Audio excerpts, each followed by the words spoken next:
everyone, welcome back to Joe's Metal Mancave vlog. Today I have a black and Viking metal collection update to share with you. So get a horn of mead and get comfortable and get ready for another collection update here on Joe's Metal Mancave vlog.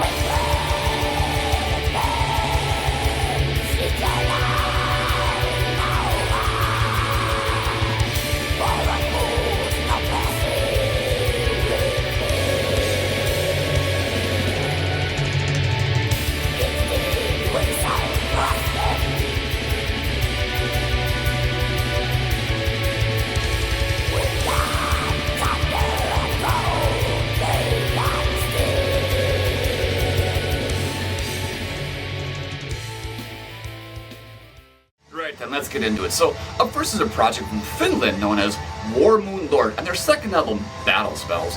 Warmoon Lord is the solo project of Lord Vrjitor, or if you prefer his more human name, Juuso Peltola. Warmoon Lord has been going for a couple of years now, and they had a debut album, I think back in 2018, an EP that followed, and then this full-length album on Werewolf Records. The style presented here is symphonic black metal in the classic Norwegian style. When you listen to this, you're pretty much instantly reminded of Emperors in the Nightside Eclipse era, or Trolls Drapati Krishna, Obtained Enslavement comes to mind. And Dimmu Borgir's Stormblast seems like a really big influence here too. And then of course you gotta figure in more, nowadays projects like Bargrav and Moonlight Citadel, stuff like that. It has that very, common nowadays symphonic black metal sound. It has a good balance between the very epic and neoclassical sounding synthesizers that you'd expect out of a project like this, but it also has just really cool guitar riffs, some that are more sinister in character, some that are just totally head-banging heavy metal style riffs. And then it has really good drums actually too, which was a nice change of pace from sometimes this style where it's a little more underground and not as good drums. They have a very good drummer playing here, a session drummer in fact. It does typically get billed as a solo project, but yeah, there's a guest drummer, and I guess both Lord Vrjitor and another guy share vocal duties, and then also Rob Darkin from Graveland makes a guest appearance on the fourth song, which is called The Key of the Moon Piercer, which is also probably the best song on the album. Very epic, just great intro on that song. But yeah, really the whole album is just a great, just classic slab of that Norwegian black metal, Norwegian symphonic black metal stuff.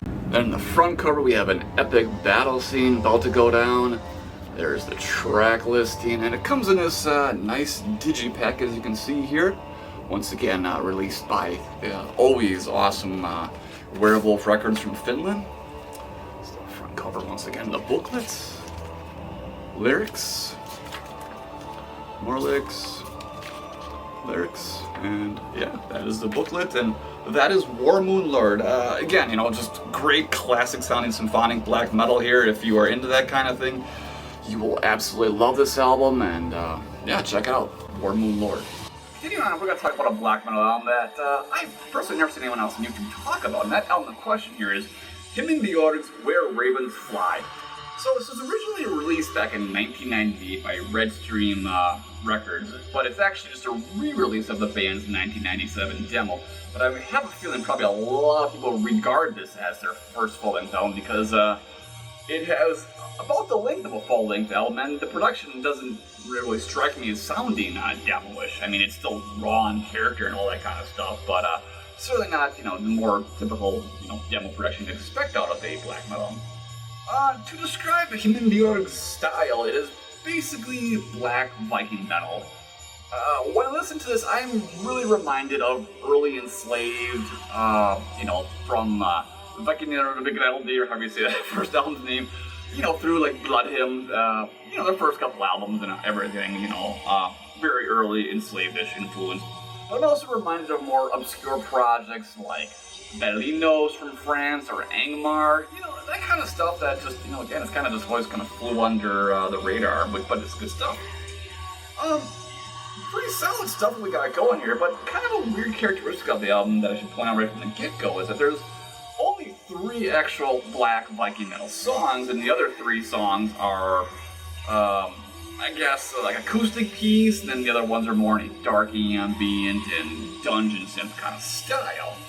But it's good. It's a really good album, and kind of a funny-ish story to tell, I guess, is years ago I had this download, and I always just said to myself, like, oh, if I ever come across it, I will buy it. Then maybe 2 or 3 months ago, I was buying some stuff from a guy on Discogs, and if you're anything like me, you always, you look through the guy's other wares on their Discogs store, and he had this for $2, and I was like, fuck yeah, man. So, and no regrets, great album here, and the fact that I only paid $2 for it, man, it's just awesome. So yeah, if you were into, more, black Viking metal, again, very similar to that early enslaved stuff, you will definitely dig this. Lyrically, it's all centered around, pagan mythology, Viking stuff, so, it's typical by today's standards, but I mean, I guess going back to the late 90s when it was originally released, this sub-genre of black metal hadn't necessarily blown up quite as much. I kind of took some time to listen to some of the band's other recordings, and it's all really solid stuff, so you could probably buy any random record from this band and probably be fairly satisfied. Yeah.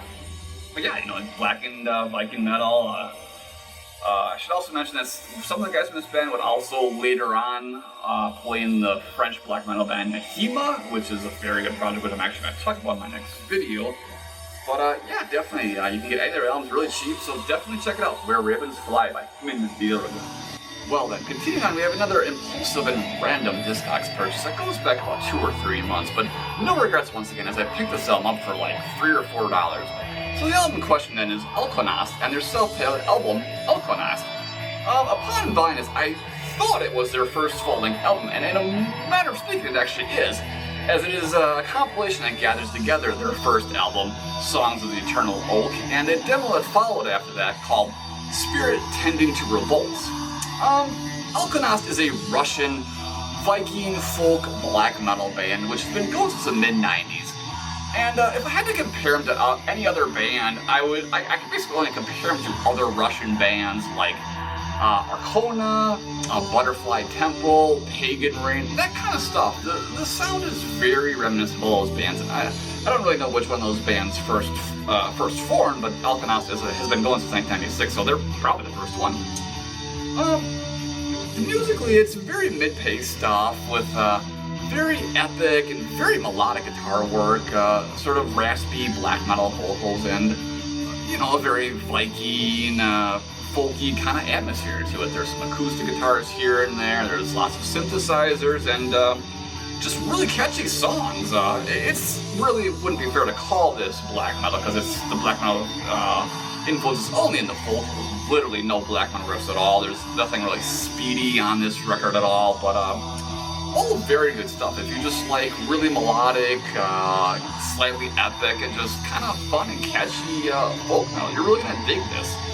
The song that really stands out to me is the song called My Last Dig, and just really catchy, really just memorable chorus, great riffs, I mean, just fun song. You also get 2 music videos on this compilation, which I actually haven't watched. I don't know why, I guess I'll have to do that as soon as I'm done with this video. But yeah, other than that, I mean, there's a 4-piece band on these early recordings. Later on, the band had a female singer, and I think that probably makes it even closer to the Russian band Alknonost, and I don't know if they're rivals or friends or what, but I think the bands are probably very close sounding. I've heard a little bit of Alknonost, and it sounds very similar to this. But yeah, really cool stuff. I mean, again, so just impulse buy, but $4, definitely dig it. Actually, the song I mentioned earlier, My Last Day, God, I don't remember where. I must have been another song that I had downloaded back in the day too, but I just remember, I saw the song title, and I was like, that looks really familiar. I looked it up, and I was like, oh yeah, I had an MP3 or something of that back in the day. So, yeah, really fun stuff, really catchy, just melodic, sort of blackish Viking folk metal. Definitely check it out. Continuing on, if you've watched this channel for a few months and been paying attention to these collection updates, a few months ago I mentioned a band known as Gontyna Kry and their album Veloe. I have, of course, as I mentioned that collection update, known about the band for over 20 years, just didn't get into my collection until recently. So after doing so, like literally after I got done filming the video, I was like, alright, it's time to get more Gontyna Kry in my collection. And as luck would have it, I found a couple of their albums on Discogs from a record label known as Eastside Records for relatively cheap, like 8 or 9 euros each. And I'm only going to talk about one of those records here, but so the album here we're going to talk about is The Blood of Our Fathers by Gontyna Kry. So, this band, their demos and their first album in particular are really well-known albums, or I guess pretty well-known albums in the NSBM scene. And it has very strong, anti-Jewish and nationalistic lyrics. Well, that album came out in 2001, and then this second album didn't come out until 2008, at which point the band had been reduced down to just one member, whose name is Walters Nuer. And I had a lot of expectations for this. I was expecting some great raw black metal here in the same style as that early demo. But what you get in this album is really different, really unexpected, and I'm not 100% sure I like it.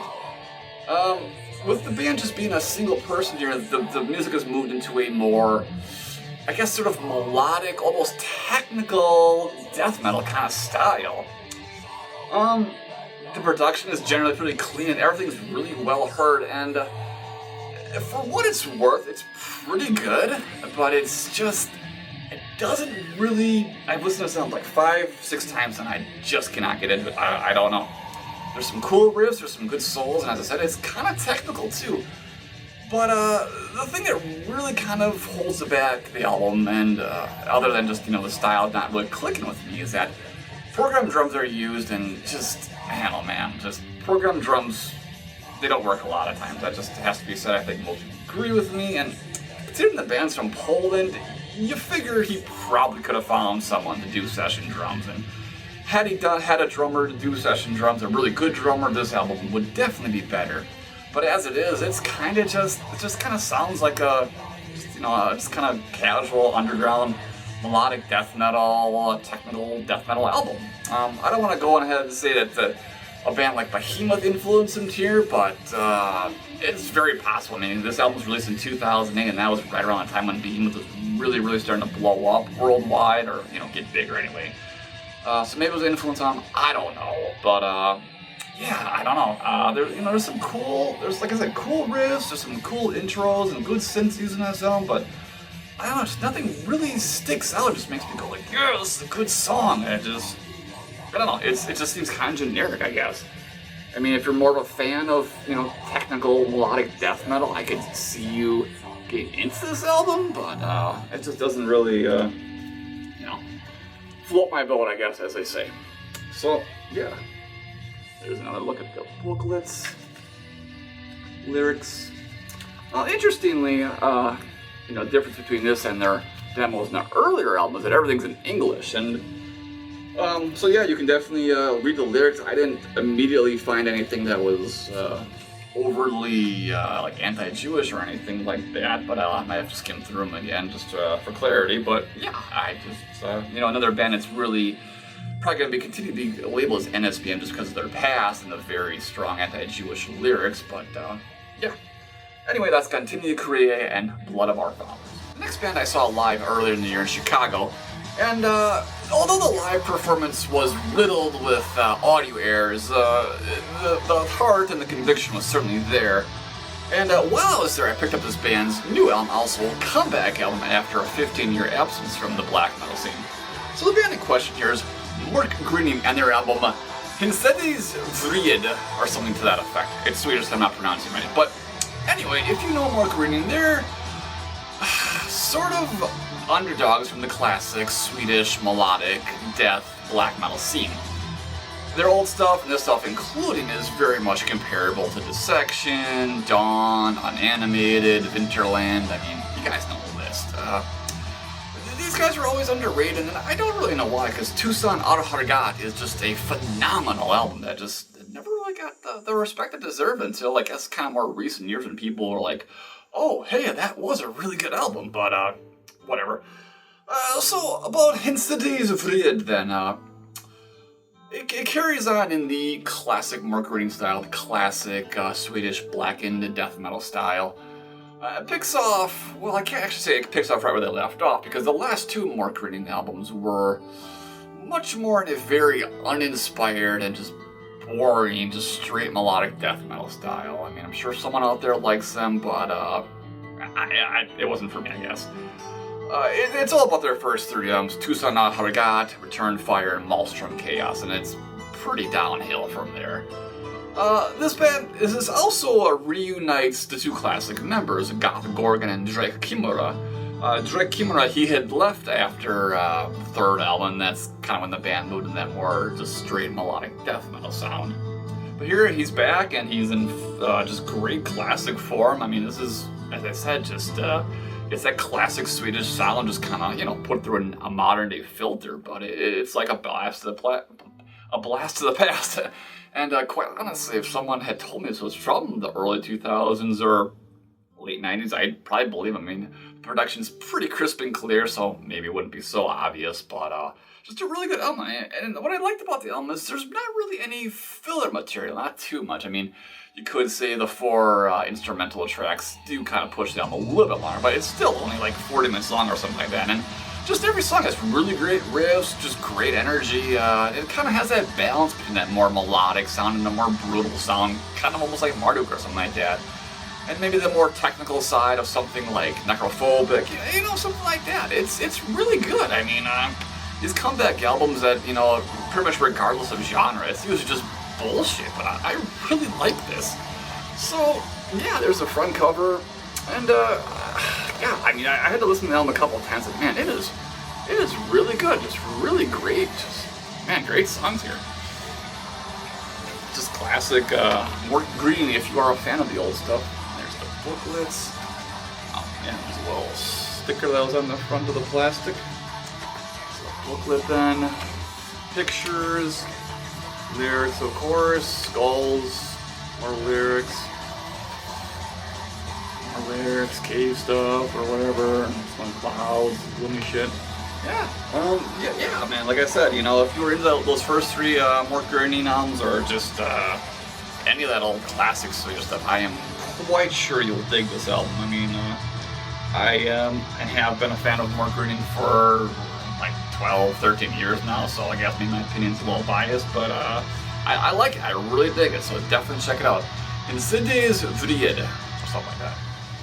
Alright, one more for this Black and Viking metal collection update here. The album in question is, to close things out, is Firmament Eclipse, which is a split release between Folkvang and Pagan Hellfire.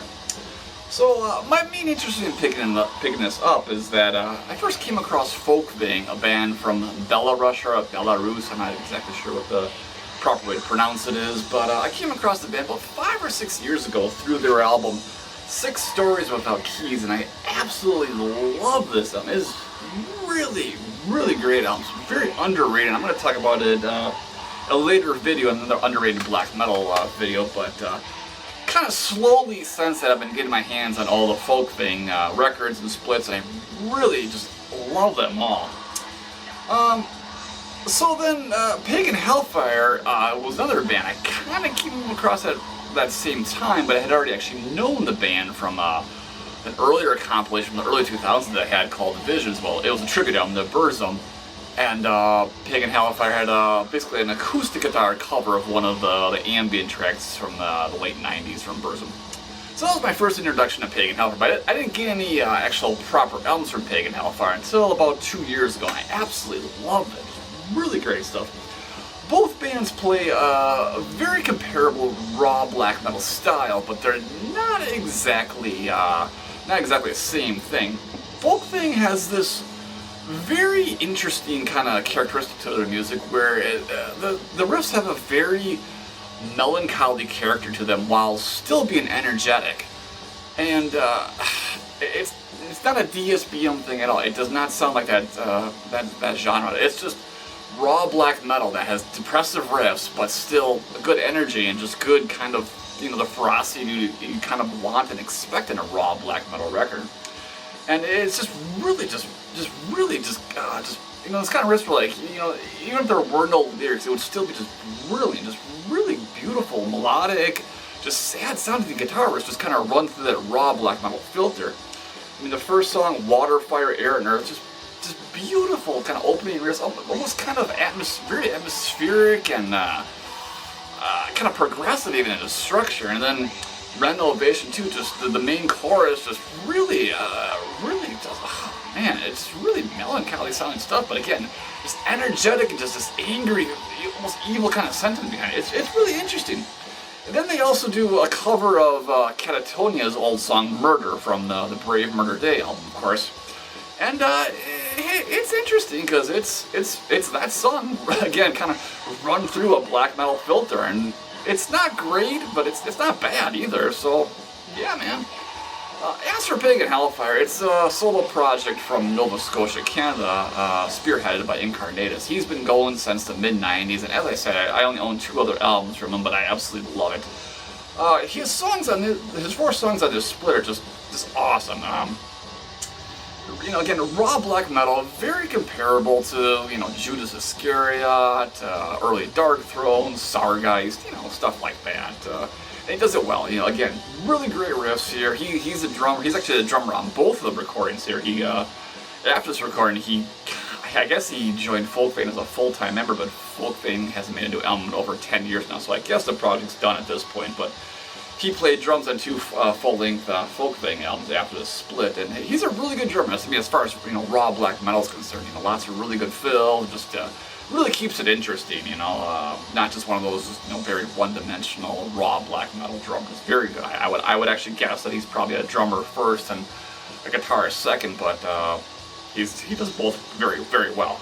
And then he has this very sort of raspy, almost like he's almost kind of clearing his throat, kind of scream. It's so evil, so angry and wicked sound. I absolutely love it. And so getting this in my hands has been a very beneficial thing. It's given me, you know, more great songs from these bands, and I absolutely love it. I really need to get there's 2 more albums I need to get from Folkvang, and like at least 5 more from Pagan Hellfire, plus a few EPs and all that kind of stuff. But just everything I hear from these 2 bands is just phenomenal. So if you have not heard either Folkvang or Pagan Hellfire, definitely heed my advice and check them out soon. You will not regret it. So originally this was released as a cassette tape, but then it got re-released shortly thereafter as in a CD form. Lyrics, artwork. Both of the members kind of keep a shadowy presence. There's not really a lot of photographs out there of them, which is, you know, cool. It kind of adds that, you know, natural mystery you kind of want and expect out of black metal. So, yeah, man, great stuff. From the Men to Cliffs by Folkvang and Pagan Hellfire. Alright, that'll do it for this collection update here on Joe's Metal Mancave. If you have heard these albums, as usual, I'd love to hear your opinion, or just anything about this video in general that you enjoyed or hated. Let me know in the comments. Until then, I will see you next time. My name is Joe. This has been Joe's Metal Mancave. Later.